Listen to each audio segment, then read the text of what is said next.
Good afternoon, all of you.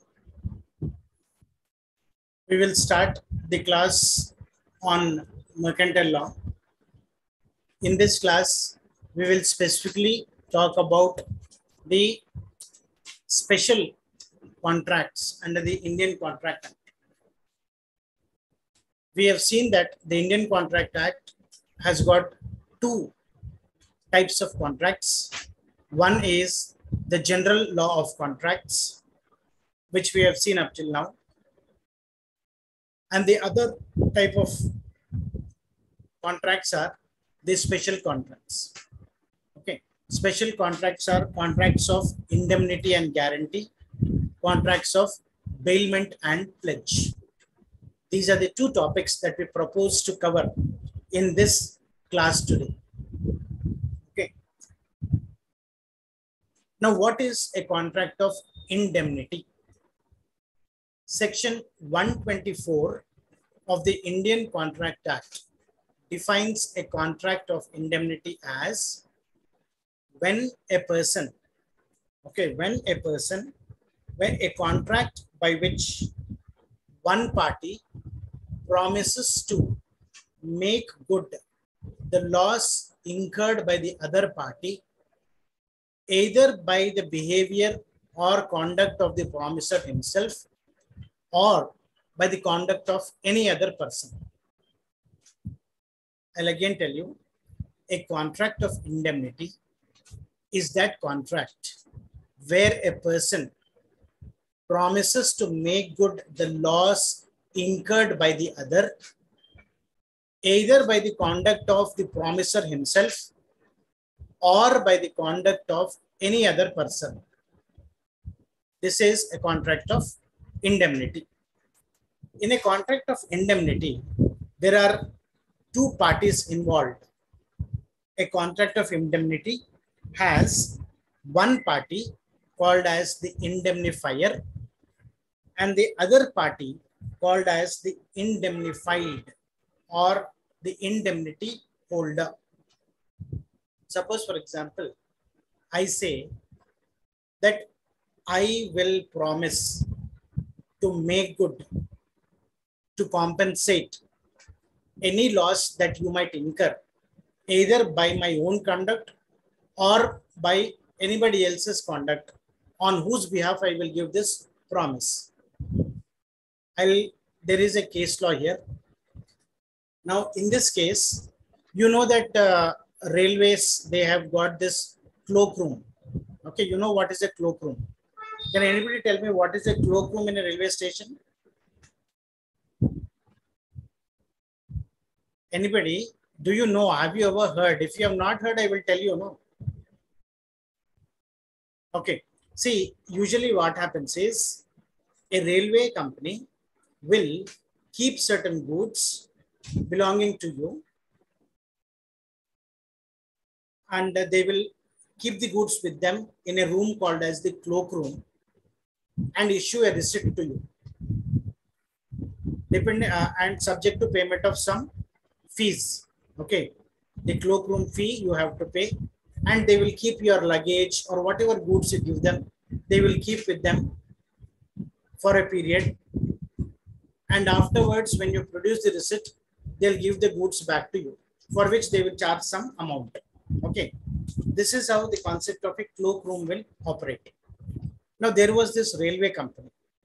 Now, this railway company had kept certain goods with it in its cloakroom. A person X comes to the railway company and says that those goods belong to me. I have deposited the goods there, but I lost the receipt. You give the goods to me. In case you incur any loss because of giving the goods to me, I will make good the loss to you. This is a contract of indemnity, where X is telling that the goods belong to me, but I have lost the receipt. You give the goods to me. In case a loss arises because you gave the goods to me, I will make good the loss. Here, X is called the indemnifier. X is called the indemnifier. The railway company is called the indemnity holder. It is the indemnified. Indemnifier is the person who is giving the promise to make good the loss. Indemnity holder is the person to whom such a promise is made. Okay. So here subsequently what happened is the railway company gave the goods to X. Later on, Y comes to the railway company and produces the receipt, saying that where are my goods? Give me my goods. This is the receipt pertaining to them. Okay. Here, the railway company had to pay the compensation to Y because it released the goods by mistake to X. But remember, the railway company had a contract of indemnity. So the railway company went to the court of law against X, saying that he has given a promise that he will make good the loss. Now the loss has been incurred. So he has to make good the loss. So the railway company got indemnified. It got the compensation from X because it was the indemnity holder. Are we clear about contract of indemnity? Here, one person is promising that he will make good the loss which is incurred by the other person by his own behavior or by the behavior of anybody else. The person making the promise is called the indemnifier. The person to whom the promise is made is known as the indemnified or the indemnity holder. So there are two parties. Now this contract of indemnity has got certain essential elements, like how a general contract had essential elements. We have seen what are the essential elements of a valid contract.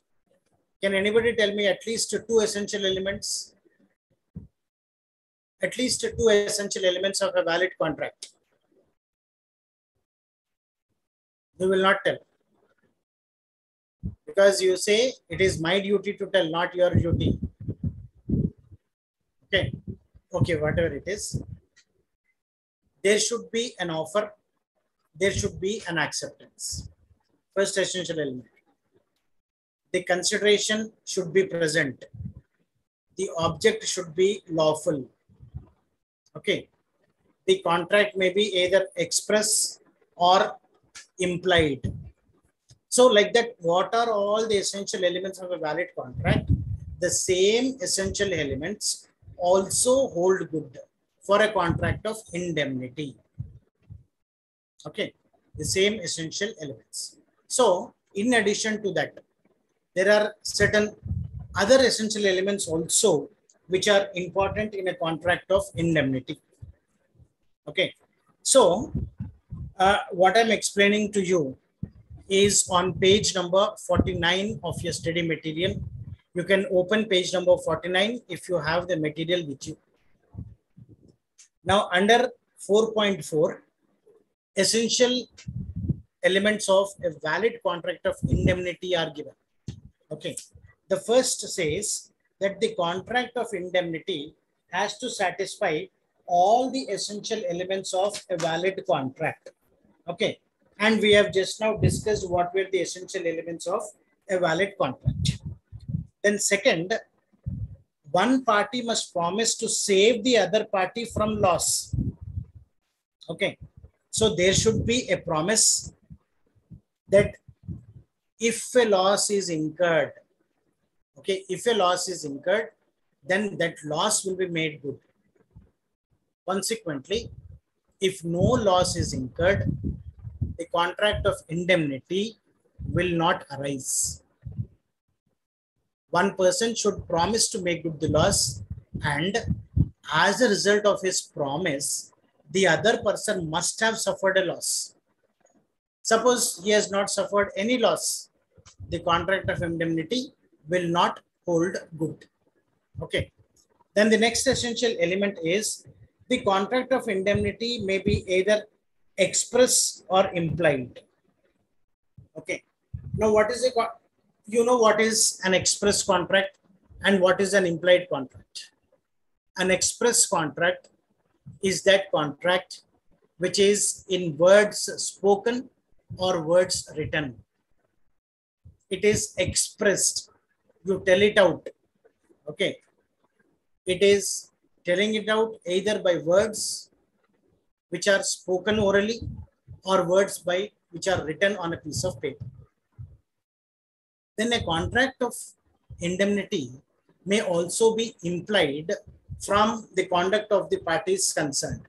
Okay, from the conduct of the parties, the contract of indemnity can be implied. There is a case here.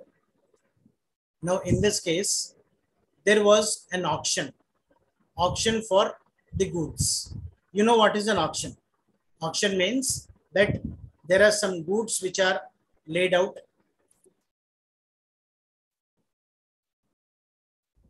Just 1 second.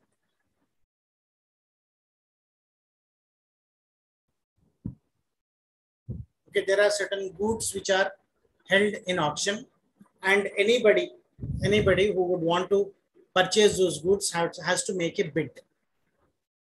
Now there was one person X. Now this person X, he goes to Y, who is an auctioneer, the person who does the auction, and he gives certain goods to Y, saying that please auction these goods for me.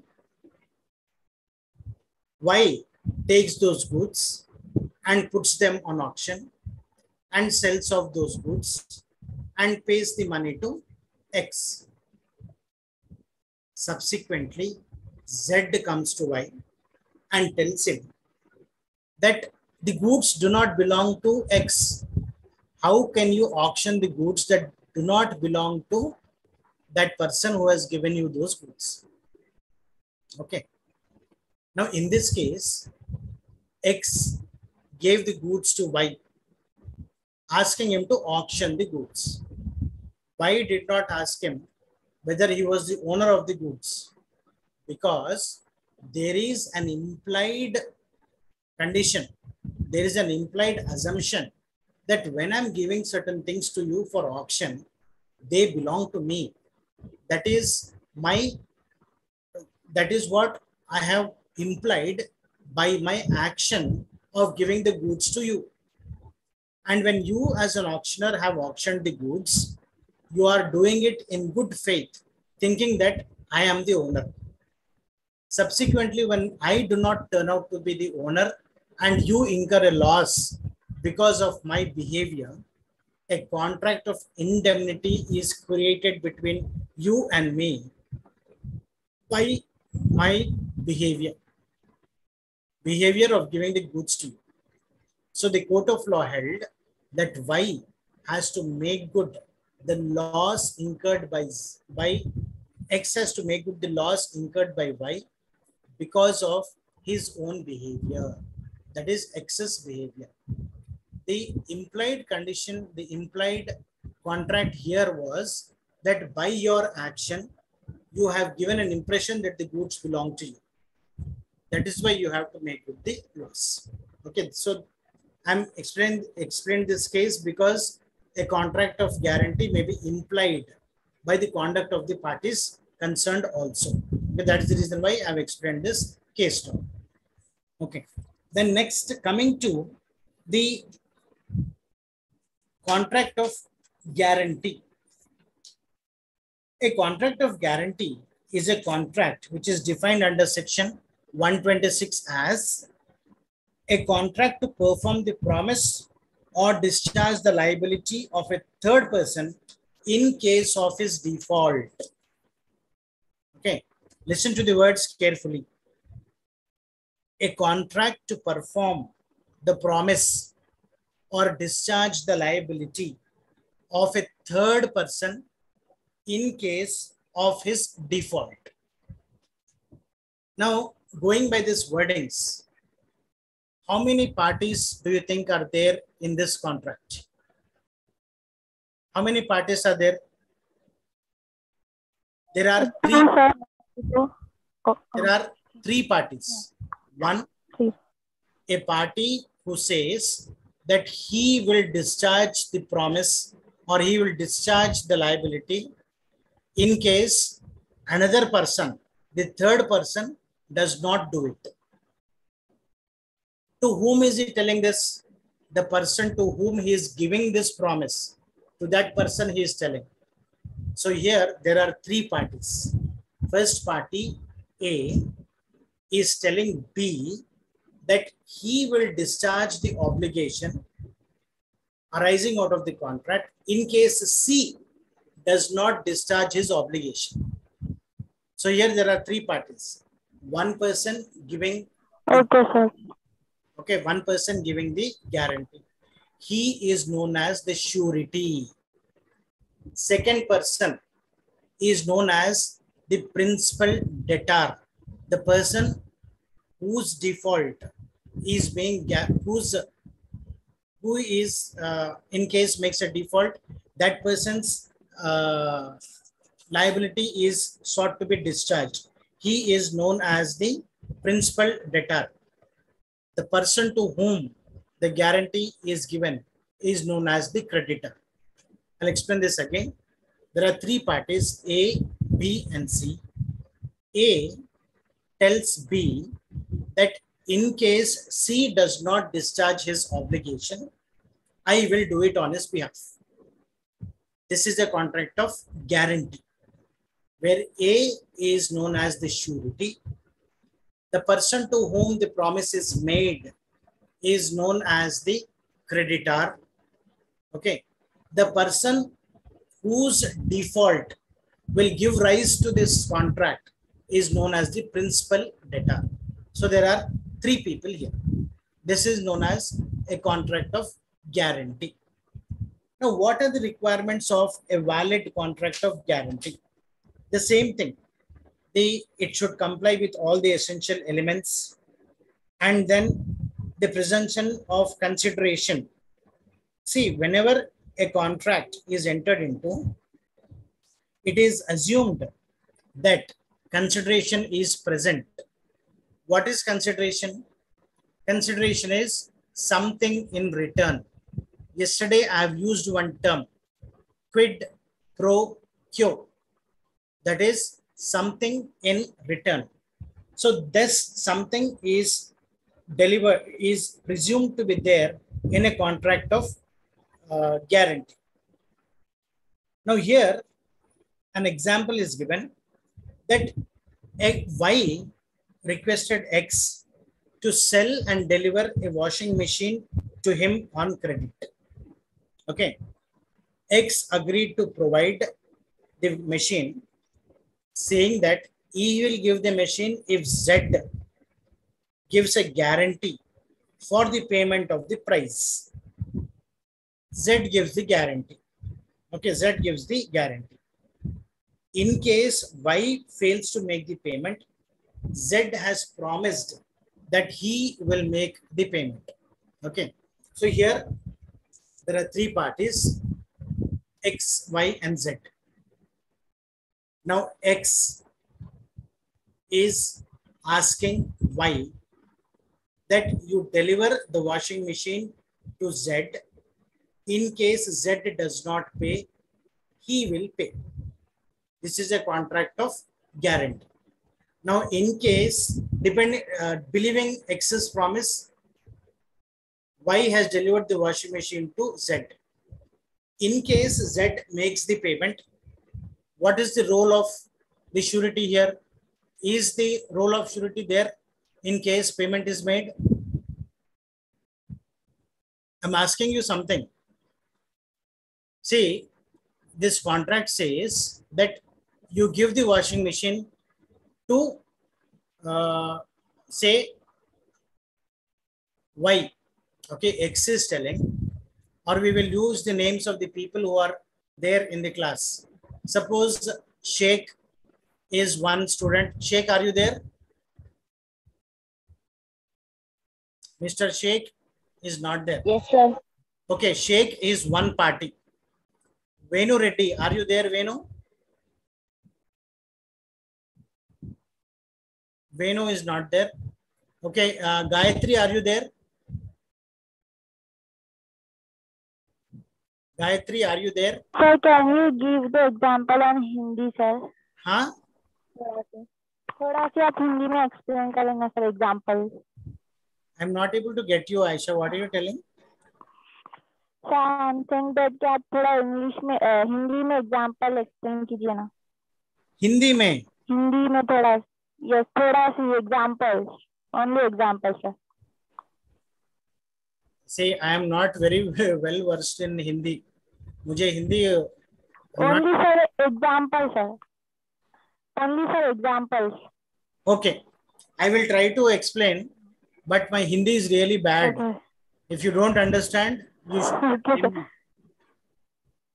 Okay, okay so okay I will use the example of one Sheikh, the second Aisha, and then Gayatri, are you there? No. Mukesh.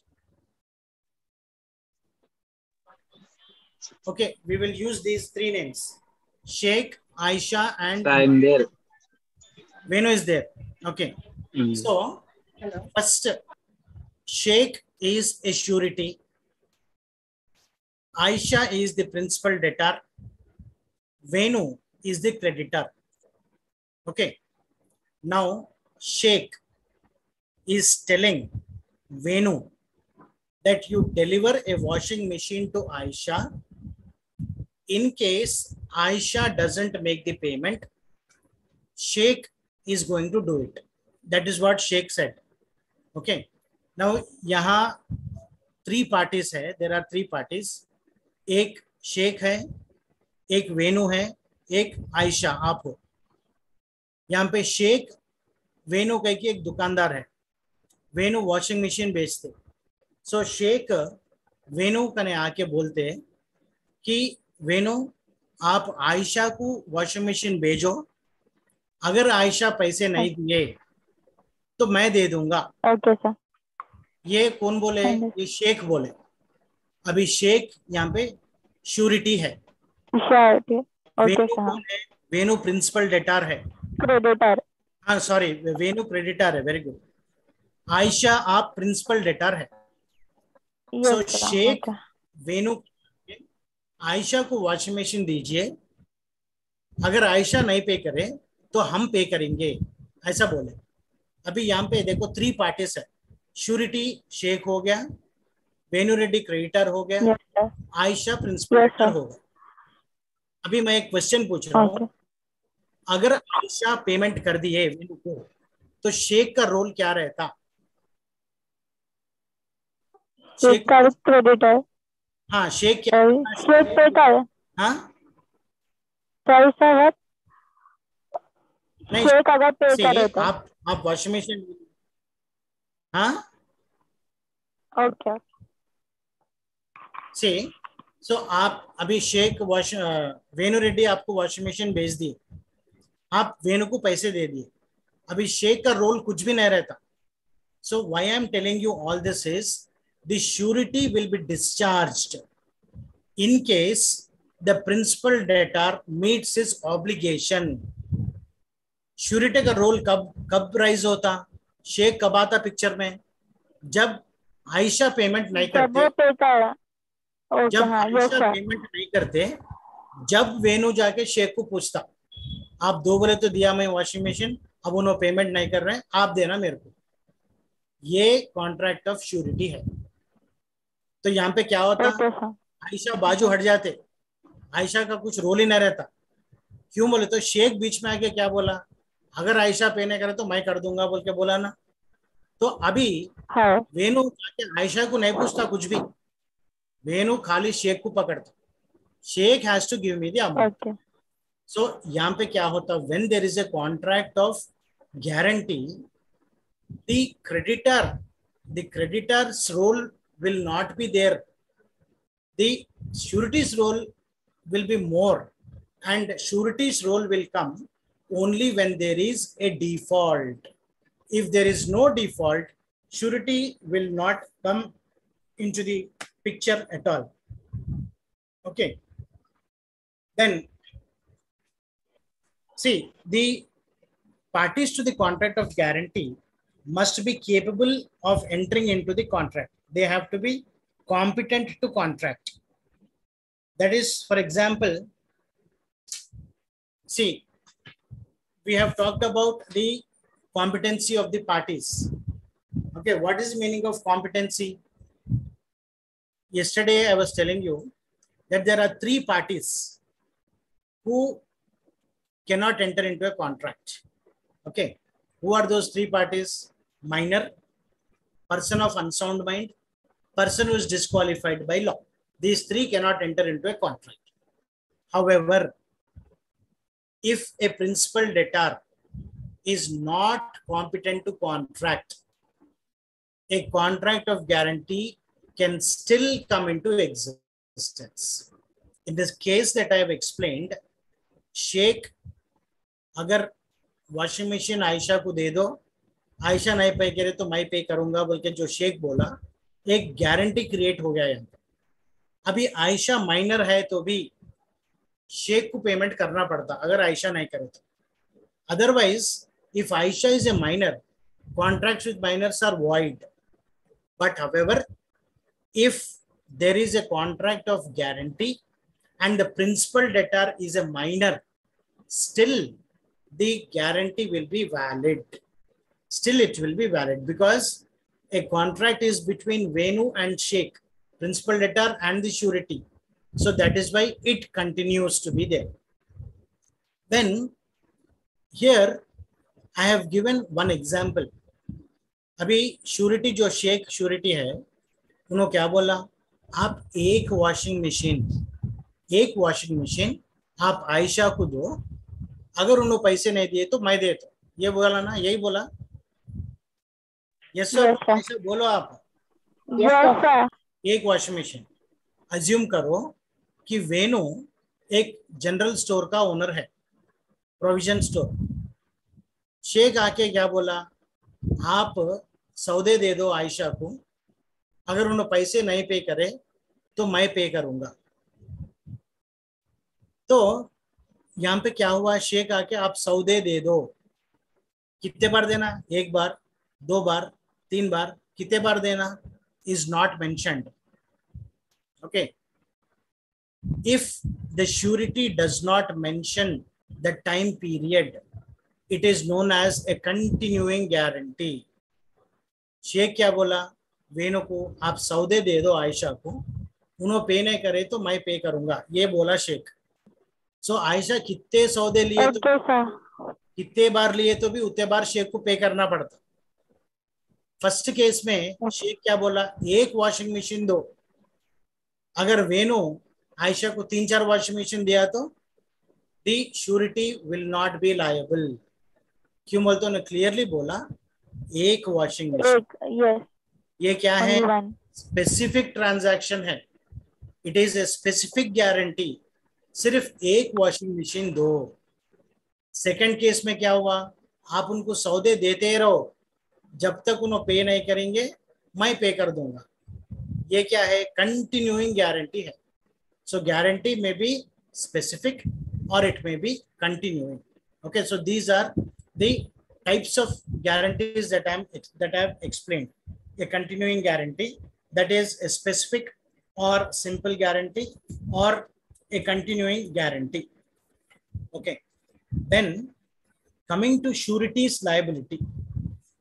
अभी यहाँ पे क्या हुआ, अपन आप आयशा अच्छा करे आप एक एग्जाम्पल पूछे जो अपने को समझ में आता लोकल लैंग्वेज में. अभी यहाँ पे क्या हुआ, I am explaining surety's liability, which is there on page number 53. Okay, 53. Yes, sir. 53. अभी यहाँ पे I am trying to explain the surety's liability is co-extensive. That is that the liability of the surety is co-extensive with that of the principal debtor unless otherwise there is an agreement to the contrary. That is, the liability of the surety is same as that of the principal debtor.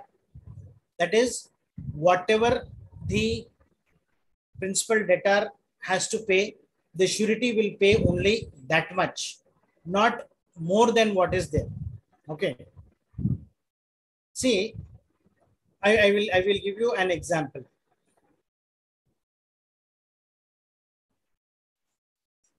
अभी ये अपन अपन क्या करेंगे, we will take the example of the same washing machine example that we have taken. In this case, Sheikh has told Venu to give one washing machine. अभी एक washing machine का price assume करो 30,000 है. Okay. What is the extent of Sheikh's liability? अगर आयशा पे नहीं करे तो शेख कितना पे करना? How much he has to pay? 30,000, because that is the price of the washing machine. Yes or no? अभी अभी आप सोचो कि बेनू वॉशिंग मशीन सप्लाई करा आयशा को, शेख क्या बोला, एक वॉशिंग मशीन दे दो. He has not specified the price. Washing machine 30,000 में भी आता, 15,000 में भी आता. अगर वेनु आयशा को 40,000 का वॉशिंग मशीन दिया, सोचो 40,000 में भी है एक वॉशिंग मशीन. अगर Sheikh, if he has not specified the amount, then Venu can give whatever washing machine as long as it is one item only, one piece only. If price is specified, then he should not exceed the price. Venu should not give Aisha a washing machine more than 30,000. If Sheikh is telling that give washing machine worth 30,000 only. Okay. So it is coextensive with that of the principal debtor. That is very important here. Then see, when does the surety's liability commence? The liability of the surety arises immediately after the principal debtor makes a default. Okay. So as long as there is no default, the surety's liability will not start. Okay. See, then see, when the creditor knows that the principal debtor is not honest but does not declare this to the surety. Okay, does not declare this to the surety. Will the surety be liable? Okay, will the surety be liable? I'm asking you a question. Will you tell me?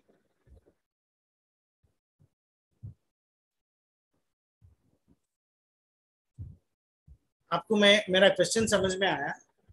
अभी for example Venu को मालूम है कि आयशा इससे पहले बहुत सारे washing machine लेके गई, नहीं तो बहुत सारे सौदे लेके गई, लेकिन पेमेंट नहीं करती.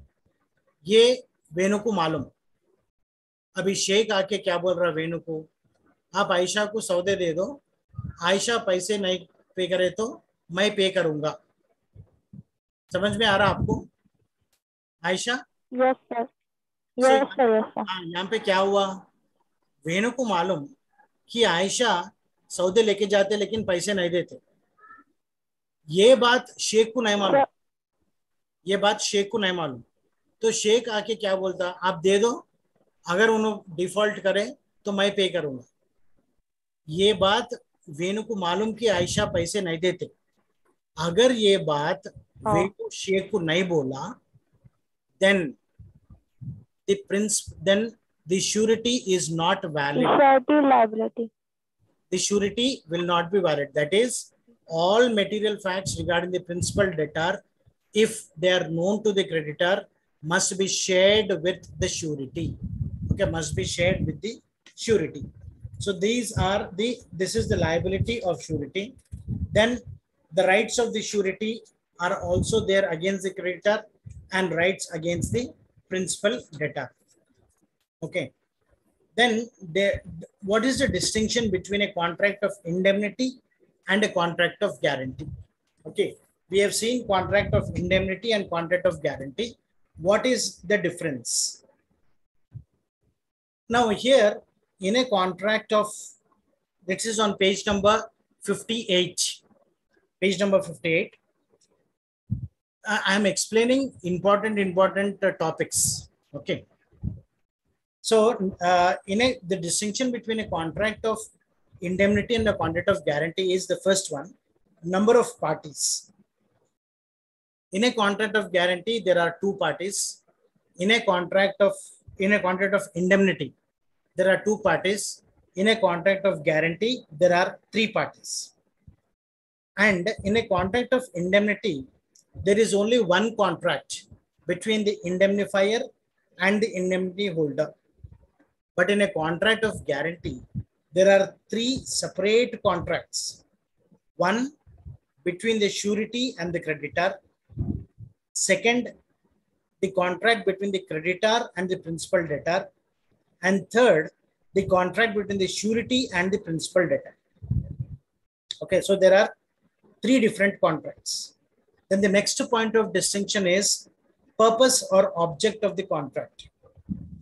A contract of indemnity is only to make good the loss, if any, incurred by the indemnity holder, while a contract of guarantee is for the security of a debt or the conduct of an employee.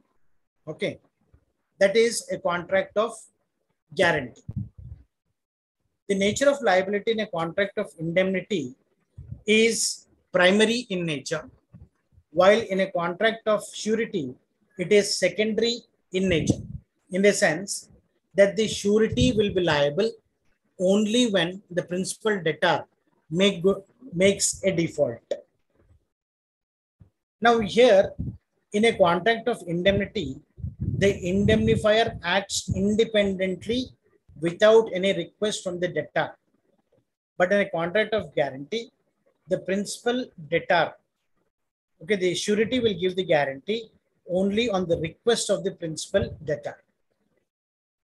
Contract of indemnity may be for an existing debt, that there is no existing debt or duty in the case of a contract of indemnity, while in a contract of guarantee, there is an existence of debt.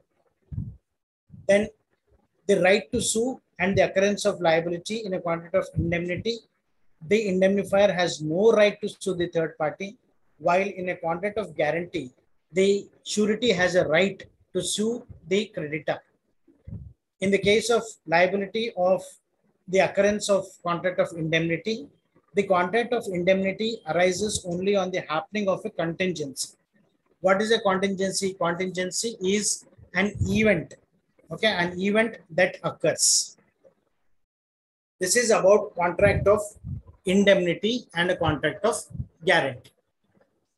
The next is contract of bailment and pledge.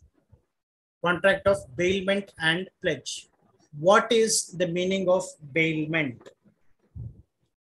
Now, bailment is defined under section 148 of the Indian Contract Act. Now, under section 148, bailment is this is on page number 66. In case you have the material, page number 66. Under section 148, a contract of bailment is defined as a contract where delivery of goods by one person to another for some purpose upon a contract that they shall, when the purpose is accomplished, be returned or otherwise disposed of according to the directions of the person delivering them. Okay. So here I will give you an example. I will give you an example of bailment. What is a contract of bailment? A contract of bailment is a contract by which one person, he delivers certain goods to another person that they shall be returned back to him or delivered or done according to the directions given after the purpose is accomplished. For example, I have a piece of cloth. I give this piece of cloth to a tailor to be stitched into a shirt. Okay, I give. the piece of cloth to a tailor to be switched into a shirt. And after the tailor stitches the shirt, he will return it back to me and I will pay him the stitching charges. This is called as a contract of bailment, where I have delivered goods to a person. I have delivered goods to the tailor for a purpose. What is the purpose? To stitch into a shirt. And after the shirt is stitched, he will give it back to me, for which I will pay him the stitching charges. Myself here, I am called as the bailer. The tailor is known as the bailee. The cloth or the shirt is known as the subject matter of bailment. The stitching charges is the price of bailment. Okay, am I clear? I have told about 4 concepts here. Concept of bailer, concept of bailee, subject matter of bailment, and the price of bailment. Okay, now here there is a case. An old lady had some gold with her. So she went to the goldsmith and said that she wants ornaments to be made out of this gold. Okay, she wanted ornaments to be made out of this gold. Here, the lady is called as the bailer. The goldsmith is called as the bailee. The gold is the subject matter of bailment. Okay. Now, taking this case further, what this old lady used to do is, every day in the morning, she would take the gold, give it to the goldsmith. He would work on that gold the entire day. And in the evening, the lady will again come and take the gold, take the unfinished ornaments, keep them in a box with the goldsmith, lock the box, keep the key with her and go. Next day again, she will come, open the box, give the gold again to the goldsmith. He will work on it. In the evening, he will give it back to the lady, who keeps this in a box, locks and takes the key away. Is this a contract of bailment? Yes or no? आपको समझ में आया मैं example जो दे रहा हूं? Yes, sir. So यहाँ पे क्या हुआ? There was an old lady. वो डेली क्या करती, सोना लेके जाके वो गोल्डस्मिथ को देके ऑर्नामेंट्स बनाने के लिए देती.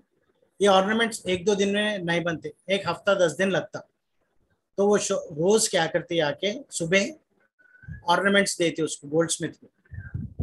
गोल्डस्मिथ वो ऑर्नामेंट पे काम करके वापस लेडी को दे देता. वो लेडी ये गोल्ड एक बक्से में डाल के उसमें ताला डाल लेके लगा लेती, उसके आने लगा लेती. फिर कल सुबह फिर आके फिर गोल्ड देके फिर काम कराती. This is not a contract of bailment because the goods are returned back to the bailer. At the end of every evening, the goods are returned back to the bailer. The bailer has the key with herself. Okay, the goods are not with the bailee. एक दिन क्या होता, ये gold पूरा चोरी हो जाता. Gold is stolen. Now, who is liable? Who should make good the loss? Goldsmith का लॉस है क्या? ये ओल्ड लेडी का लॉस है क्या? किसका लॉस है? ओल्ड लेडी क्या बोलती, दैट ये कॉन्ट्रैक्ट ऑफ बेलमेंट है, मैं रोज गोल्ड उसको देती, आज देखे तो गोल्ड मिसिंग है. ये गोल्डस्मिथ क्या बोलता, गोल्ड एवरी इवनिंग वो वापस ले लेके बक्से में डाल के ताला मार के अपने कने ताला डाल लेके जाती, तो मैं वापस दे दिया गोल्ड, वो मेरा लॉस कैसा होता? तो court of law said that this is not a contract of bailment, therefore the bailee is not liable to make good the loss. The loss has to be incurred by the bailer himself. Okay, so this is known as a contract of bailment. Okay, now what is then we will see what are the characteristics of bailment. The first characteristic of bailment is delivery of possession. The bailer should deliver the possession of goods to the bailee. It should be remembered that the bailer parts only with the ownership, only with the possession, but not the ownership. And see, first essential element of a contract of bailment is that there should be delivery of goods. अभी यो जो case में explain करा, why it is not a contract of bailment बोलने के लिए ये एक example है. Because goods were delivered, they were again taken back every evening. Therefore, it was not a contract of bailment. Because the first essential element is that there should be delivery of goods. And क्यों delivery, क्यों दे रहे हैं delivery? चुप लगा लो बोल के delivery नहीं देते. डिलीवरी देने के लिए एक पर्पस रहता. पर्पस इज वो गुड्स पे कुछ काम करना. मैं एक कपड़ा दिया तो वो कपड़ा लगा लेके वापस देना बोल के नहीं. ओके, वो कपड़े पे उन्हें काम करके वो कपड़े को शर्ट बना के मेरे को देना. मैं गुड्स, मैं gold already gold the, for what purpose? छुपा के लगा लो, शाम में मेरे को दे दो बोल के नहीं. उस पे काम करो. Do some work on those goods, on that gold, make them into ornaments. So there should be delivery of goods, and this delivery should be for a purpose. That is very important. Delivery of the goods should be for a specific purpose. Then the delivery should be upon a condition. That is, see, that after the goods have been, after the purpose is achieved, then the goods have to be given back to the bailer. So that is the purpose. Abhi, very, very important from the examination point of view is what are the duties of the bailee? What are the duties of the bailee? Who is a bailee here? Who is a bailee? Bailee is a person to whom the goods are delivered. Okay, bailee is a person to whom the goods are delivered. अब ये जो अगर for example आपको कोई आपको एक चीज देता, वो चीज पे आप काम करना है, तो उसको लेके आपके थोड़े ड्यूटीज रहते, आपके थोड़े रेस्पॉन्सिबिलिटीज रहते. वो रेस्पॉन्सिबिलिटीज क्या है? That is what we will see. Now first is under section 151 and 152, duty to take reasonable care of the goods. Duty to take reasonable care of the goods. Suppose, for example, there are certain goods which do not belong to you, but they are kept with you. Suppose मैं for example मैं गांव को जा रहा हूँ. मैं गांव को जाते जाते मेरा कार आपके घर में लगाया.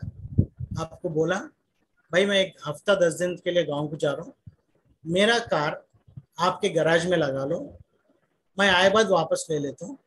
ये गैराज में लगाने के लिए मैं आपको थोड़े पैसे दे दूंगा, 500,000 मैं आपको दे दूंगा. ये क्या है? This is a contract of bailment. I am the bailor. अगर आप से फॉर एग्जाम्पल शेख को दिया मैं गाड़ी, Sheikh is the bailee. Sheikh का फर्स्ट ड्यूटी क्या है? Sheikh has to keep my car in the garage. That is his first duty. he has to take reasonable care of the goods. Suppose for example Sheikh का भी गाड़ी है, हमारे शेख साहब क्या करे, उनका गाड़ी गैराज में लगा लिए, मेरा गाड़ी बाहर फेंक दिया, मेरी गाड़ी चोरी हो गई। यहाँ पे मेरी गाड़ी चोरी हो गई तो मैं शेख साहब के ऊपर केस डालो तो मैं जीतूंगा या नहीं जीतूंगा? बोलो आप आयशा। यस सर, जीतेंगे। जीतेंगे क्यों? बिकॉज क्यों बोले तो सर, खुद का गाड़ी तो अंदर अच्छा छुपा के लगा लिया, मेरा गाड़ी क्या कि यस बाहर सर, फेंक दिया। सो यहाँ पे क्या हुआ, he has not taken reasonable care of my goods. That is why if I go to the court of law, in case a loss is incurred by me, then he has to make good the loss. Okay, that is the first duty of the bailey. Second, duty not to make unauthorized use of the goods. Okay, duty not to make unauthorized use of the goods. मैं हमारे शेख साहब को गाड़ी काहे को दिया? हिफाजत से लगाओ। आपके गराज में शेख साहब आप है? Yes sir. है तो मैं आपको गाड़ी हिफाजत से लगाओ बोल के आपको दिया मैं गाड़ी। आप क्या करे, गाड़ी लेके रोड पे निकल गए। रोड पे निकल गए तो एक्सीडेंट हुआ। यहाँ पे लायबिलिटी किसका रहता? नुकसान कौन भरपाई करना? शेख साहब भरपाई करना। क्यों? बिकॉज मैं उनको दिया एक पर्पस के लिए, उन्होंने दूसरे पर्पस के लिए यूज कर लिए। मैं उनको बोला क्या गाड़ी लेके जाओ बोल के? नहीं। सो उन्होंने क्या करे, अनऑथराइज्ड यूज करे मेरे गुड्स का, अनऑथराइज्ड यूज करे बोल के he has to pay the compensation to me in case a loss is incurred. Okay, so that is very important. Duty to take reasonable care of the goods, and duty not to mix the bailor's goods with his own goods without the consent of the bailor. Okay, now यहाँ पे क्या होता, अभी मेरे कहने suppose थोड़े goods है, मैं ये गुड्स बेली को दिया, देखे हिफाजत से लगाओ बोल के बोला।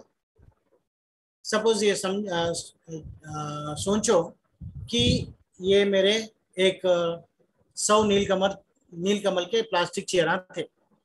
मैं ये 100 नीलकमल के प्लास्टिक चेहरा हमारे शेख साहब को दिया, ये आप कहने लगा लो, मैं आपको चार्जेस दे दूंगा, मैं 1 महीने के बाद ले लूंगा। पहले शेख साहब क्या करना, वो चेयर्स केयरफुली लगा लेना, वो चेयर्स को अनऑथराइज्ड यूज नहीं करना। थर्ड, वो चेयर्स शेख साहब का ने ऑलरेडी दूसरे चेहरा है तो उसके साथ मिक्स नहीं करना, दोनों नहीं मिला देना, मेरे अलग लगाना, उनके अलग लगाना। See, that is the duty not to mix the goods of the bailor with his own goods. That is the third duty of the bailey. अभी सपोज फॉर एग्जाम्पल हमारे शेख साहब मिला दिए, मेरे चेहरा उनके चेहरा पूरे मिल गए। शेख साहब के 500 चेहरा थे, मेरे 100 चेहरा भी जाके उनमें मिल गए। अभी फिर मैं आके मेरे 100 चेहरा दो बोले तो अगर वो उनके 600 चेहरों में से मेरे 100 चेहरा उन्हें निकाल सके तो निकाल के देना, नहीं निकाल सके तो I have a right to pick up the best of the goods from him. उनका से बेस्ट चेहरा जो है वो मैं ले सकता हूँ। अगर this mixture cannot be separated, if the mixture cannot be separated, then the loss has to be borne by the bailee, not the bailor. If the mixture can be separated, अगर separate कर सकते तो the cost for separation has to be borne by the bailee. bailor का कुछ loss नहीं रहता।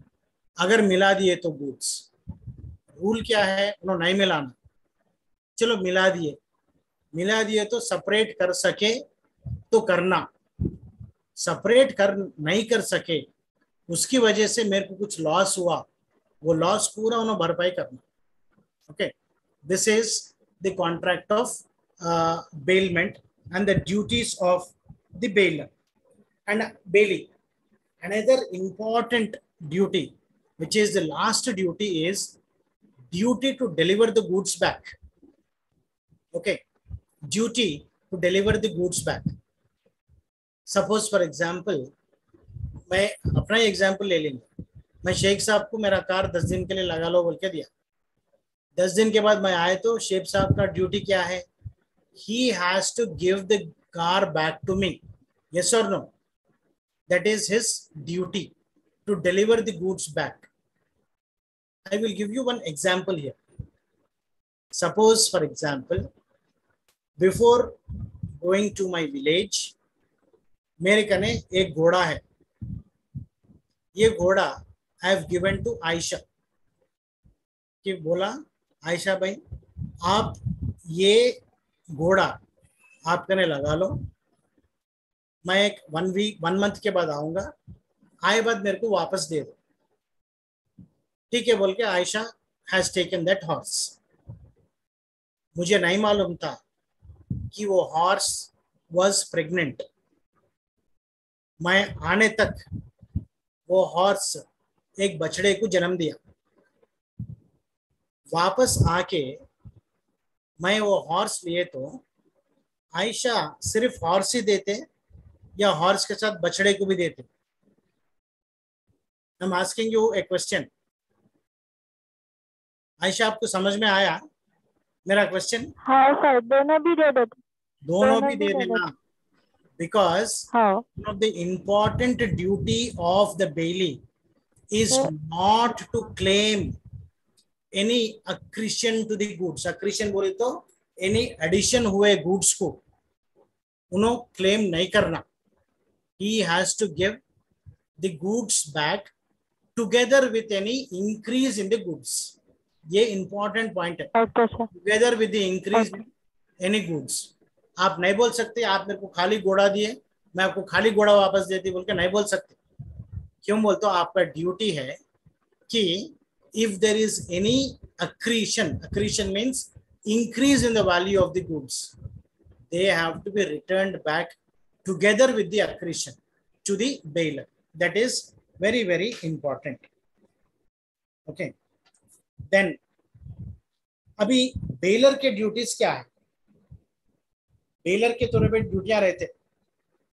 For example मैं आपको यही एग्जाम्पल में दिया कि आपको मैं आयशा को एक हॉर्स दिया, ये आपके ने लगा लो बोल के. नो ये horse is a wild horse, ये किसका भी बात नहीं सुनता. आपके ने लगा लिया तो अगर आपके घोड़े भी है तो वो घोड़ों को भी ये डैमेज कर सकता, आपके गुड्स को डैमेज कर सकता. ये पूरा मैं आपको कुछ भी नहीं बोला, खाली आके आपको ये हॉर्स लगा लो बोल के दिया. यहाँ पे क्या एग्जाम्पल मैं देना चाह रहा हूँ कि जो गुड्स मैं आपको डिलीवर करा उसमें थोड़ा डिफॉल्ट है, थोड़ी खराबी है. ये खराबी मैं आपको नहीं बताया, नहीं बताने के वजह से आपको कुछ लॉस हुआ. In that case I as a bailor should compensate for that loss because my duty is to disclose all known faults with the goods. मैं आपको जो बेलमेंट के लिए गुड्स दिया उसमें जो जो फॉल्ट्स है वो आपको पूरे बता के देना. अभी यहाँ पे 2 टाइप्स ऑफ बेलमेंट्स रहते. One is gratuitous bailment, the other is non-gratuitous bailment. Gratuitous bailment बोलते क्या है? A bailment which is made in return for, not in return for a price. चुपी आप ये घोड़ा लगा लो, थोड़े दिनों के बाद मैं आके ले लेता, पैसे कुछ भी बात नहीं करे. आप बाजू घर में रहते बोल के आउट ऑफ नेबरहुड फीलिंग आप लगा लिए, मैं मेरी गाड़ी मेरे कहने पार्किंग नहीं है, आप करें 1-2 दिन लगा तो मेरे कहने दावत चल रहा बोलते हो, आप पैसे मांगते हैं क्या उसके? पैसे नहीं मांगते. जब money is not involved, when money is not involved, it is known as non-gratuitous bailment. When money is involved, it is known as when money is not involved. I'm sorry, when money is not involved, it is called as gratuitous bailment. Where money is involved, it is known as non-gratuitous bailment. Okay. So the duty to disclose the facts will be even more in a gratuitous bailment. Okay. Will be even more. Then the second is duty to repay extraordinary expenses in case of non-gratuitous bailment. See, Abhi, what is non-gratuitous bailment? A bailment in which no price, no money is to be paid by the bailer to the bailee. Suppose, for example, I am going out of station for 10 days and I give my dog to my neighbor asking for safekeeping for 10 days. Okay. My dog will only eat some special kind of food. It will not eat ordinary food. So, this dog I have given to my neighbor. My neighbor has purchased that special kind of food and he provided this food to the dog. And he has incurred a lot of expenditure to purchase this special kind of food. After coming back, I just take the dog back. I do not give him any money for any amount for what he has spent to purchase that special kind of food. Is it correct on my part? Is it correct? It is not correct. No. Because any unreasonable expenditure, if it is incurred by the bailee, the bailer has to make good the loss incurred. Okay. Because it is unreasonable. My dog will only eat pedigree food. It will not eat any food, only pedigree. And that pedigree is very costly. That poor fellow purchases that and he incurs a huge expenditure. My duty is that I have to pay that expenditure. That is the duty of the bailer. Okay. Duty of the bailer. So what is the first duty of the bailer? In case there is any accretion, increase in the value of goods, he has to give the entire back to the bailer. Okay, that is the duty of the bailee. And the duty of the bailer is, if the goods are having any fault, he has to tell them to the bailee. And if the bailee incurs any unreasonable expenditure, he has to make good the loss. And in case, because of the goods, the bailee has incurred any loss, the bailer has to make good the loss. These are the duties of the bailer. In the same way, you also have the duties of the bailer also. Then one important thing, I think we do not have time to cover that. So we will try to cover that in the next class. This is the finder of lost goods. Quickly, I'll try to cover that finder of lost goods. Suppose, for example, I am walking down the road. I find a ring on the road, a golden ring. I pick up that ring. I am called as finder of lost goods. My duty is that I have to keep this ring safely with me against the entire world except the true owner. It is only the true owner who can claim the ring back from me. Nobody else can claim. So the moment I picked up that ring, I'm a finder of lost goods. I became a bailee. The true owner became the bailer. Even though I have not entered into a contract of bailment, it is an implied contract. So what I should do? I should take care of the ring. I should preserve the ring, keep the ring. For how many days should I keep the ring? I have to make all reasonable efforts to find the true owner. In case I'm not able to find the true owner, even after making reasonable efforts, I can keep the ring with me. First.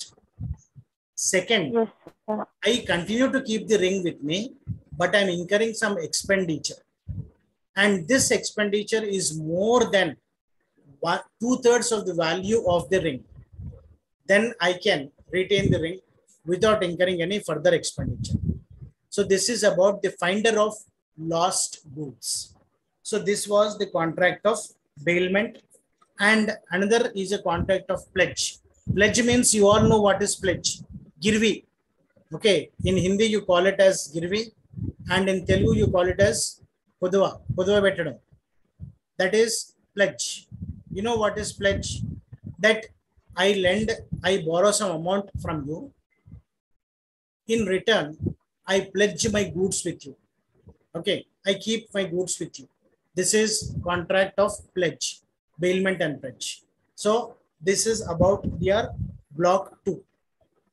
Then we will, in the next class, we will talk about block 3, which is the Sale of Goods Act.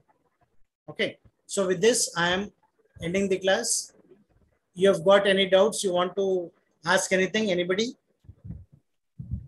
No, sir. Thank you, sir. Okay, so see you all in the next class and have a nice weekend. Thank you, everybody, for your patient listening. Same here, sir. Thank you. Thank you, sir.